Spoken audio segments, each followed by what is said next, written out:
Hello everyone and welcome. I'm Donald from West Edmonton Coin and Stamp, and we're here today with an exciting video. It's been a long time in the making. We're going to open up some Ultimate Masters box toppers. Every box of Ultimate Masters comes with 24 packs of regular cards in there. Well, not completely regular, but the ones we're after today, there's one per box. It's a very special pack. So when you open up the box, inside you're going to find all these sweet random cards. First thing we're going to do is get that box topper right off the top there. I've got 20 of these that we're going to open up for you today. Are you ready? All right, let's get to the first one. Each one that we open, we're going to put into one of these top loaders to keep it nice and pristine, nice and safe. And our first card is Urborg, Tomb of Yawgmoth. So this is a legendary land. Each other land is a swamp in addition to its other types. So that means you can tap any land you have for black mana in addition to any other mana that it could produce instead. Into a penny sleeve or a soft sleeve, whatever you want to call it, and then into a top loader. Keep that nice and safe. Now these cards are special in that they all have artwork that goes all the way to the border. So the top loader, or the box topper ones, have these special artwork card variants on them. You can find regular versions of the cards in the other packs, but it's the box topper ones that have the most value. Let's open the second pack. All right. So there's 40 total cards in the set. Lots of possible excitement here. Planeswalkers, lands, creatures, artifacts, all kinds of stuff in these box toppers. This time we've got a demonic tutor. So tutors are really powerful cards because you can search your library for any card that you have in there. Some of them have certain restrictions to it. With this one, it's 2 mana to search for any card, and then you put it into your hand. You don't have to show your opponent or anything. Usually you only have to show your opponent when it's a specific type of card or there's something to it that you're having to look up. But in the demonic tutor's case, it's any card you want. One and done. Let's keep this rolling.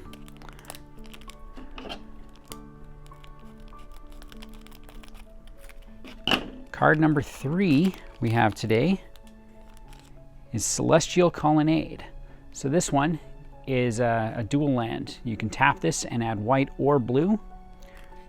And it does have another ability with it that can create a flying and vigilance creature. No, it becomes a flying vigilant creature. Sorry, my mistake there. So to a lot of casual players, getting a rare land is kind of boring. But when it comes to tournament players, these kind of lands are exactly what you need to add consistency to your deck so that you can start the game and not have mana problems. Inside pack number 4, we have Ulamog, the Infinite Gyre. So this guy's a legendary creature. He has Annihilator 4, which a lot of people hate, especially in casual environments. A lot of the times, he can be pretty painful. Let's just make this guy nice and safe too. Always protect your cards when you think they might have some value. Pack number 5.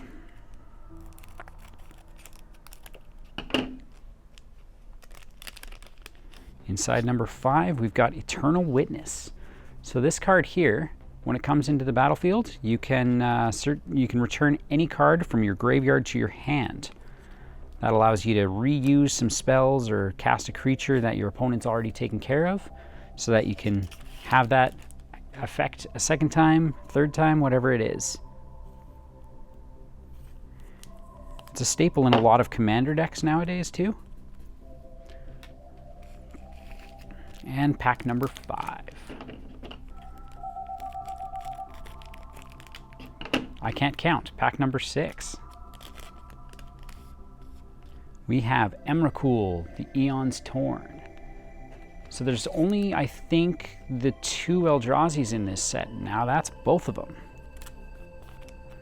This one also has Annihilator, but this time it's Annihilator 6. When he enters the battlefield, he gets to take an extra turn.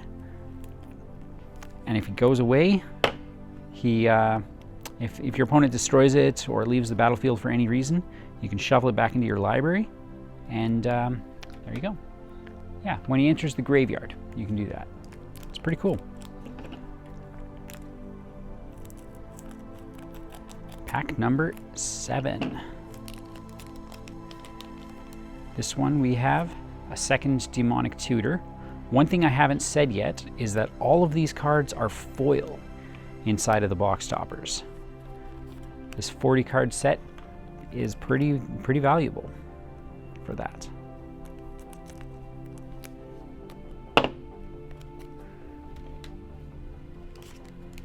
Number 8.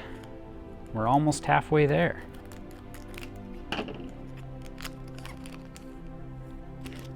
Temporal Manipulation. So this one's 5 mana to just give yourself an extra turn. We already saw one card that could give you an extra turn, but it costs a lot more mana than 5. At the right time, taking an extra turn can mean you wipe out your opponent. Getting an extra untap step between his two, getting an extra combat phase, or that extra card draw, it can all be very valuable. Number 9.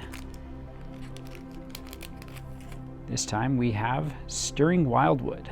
So again, like our blue and white land, this one's green and white. You can tap it for either color mana, and you can turn it into a creature as well. Whoops, that's the first one I've dropped.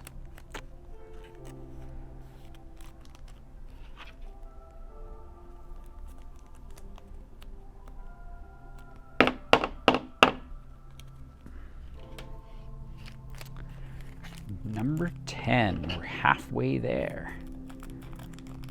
I'm a little surprised to not have seen any Planeswalkers yet. There are a couple of them in here. We have a second Eternal Witness. Again, a really good card. If you're playing Commander, you'd only have one in your deck, but a lot of decks in other formats would have multiple for sure of this guy.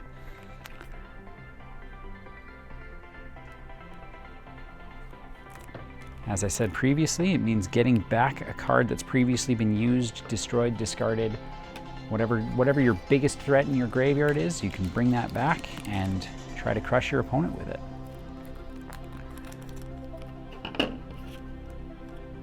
Continuing on, we're gonna pull a Balefire Dragon.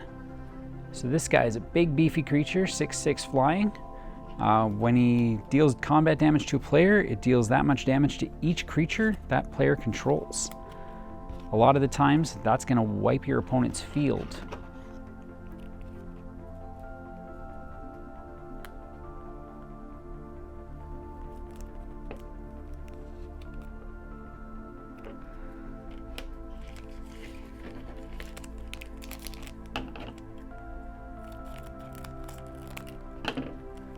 Next up is Tarmogoyf.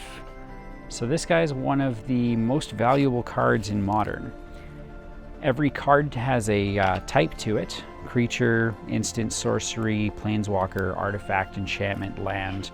And this guy gets a +1/+1 bonus for each of those permanent types, or card types, sorry, not permanent types, that are in all graveyards, I believe. Yeah, all graveyards. It can be a very powerful creature for only 2 mana.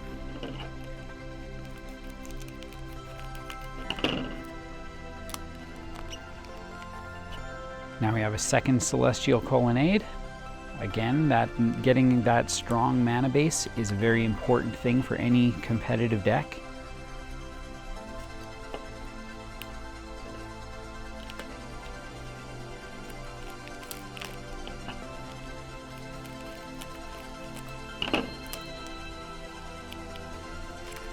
Our next pack gives us Maelstrom Pulse. So with this card, you destroy target non-land permanent and all other permanents with the same name as it. So non-land means you can't destroy your opponent's swamps. I mean, that would be way too much destruction for a card. But let's say you're playing against a token creature deck, it can be very effective. Basically anything outside of Commander, you're probably going to like this card. And even in Commander, if it's a token deck you're fighting, you might still like that card.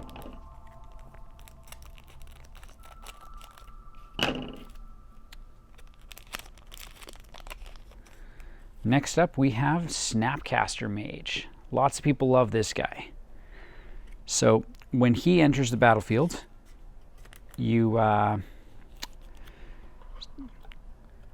can return an instant or sorcery. No, you can cast an instant or sorcery card from your graveyard as though it had flashback. It's a very valuable card as well. I know that a lot of people use that one in Modern.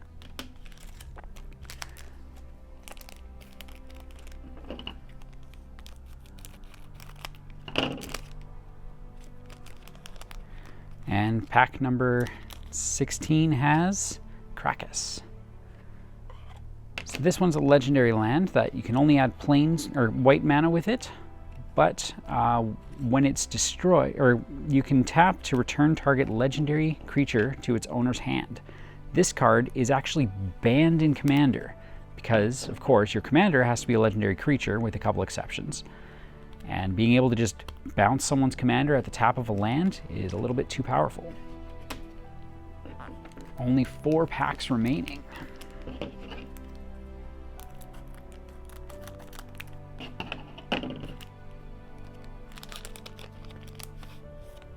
Finally, we pull our first Planeswalker. So this is Liliana of the Veil, one of the most expensive box toppers that there are in this set.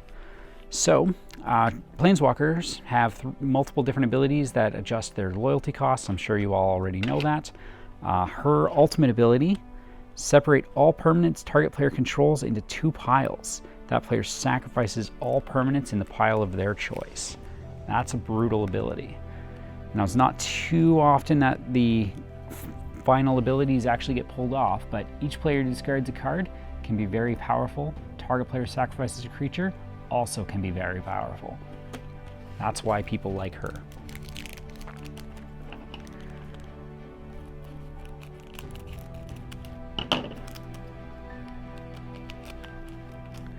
And we have a third Eternal Witness, making sure we can get those cards back from the graveyard.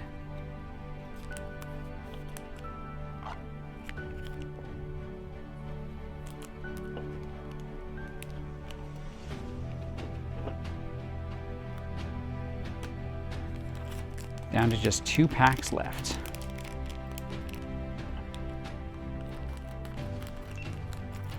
Okay.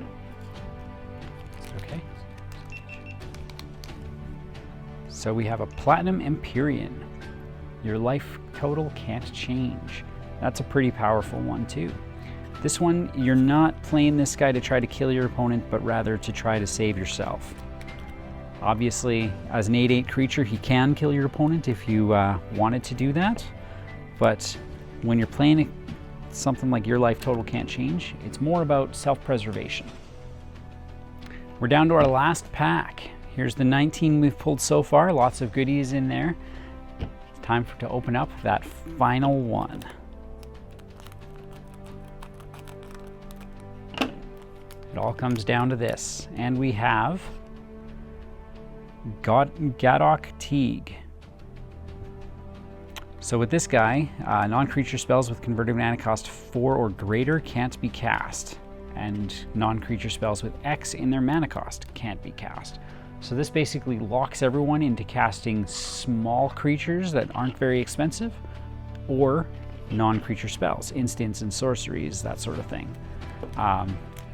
It's very limiting to a game. It's going to be a control type deck. You'll often see that, I think, in token decks, though, because a lot of those, you don't need to cast some high expensive spells for it. And there you have it. We have our 20 box choppers turned into 20 individual cards. They'll all be available at West Edmonton Coin and Stamp, so feel free to come on down and take a look. Thank you all for watching, and we look forward to the next video.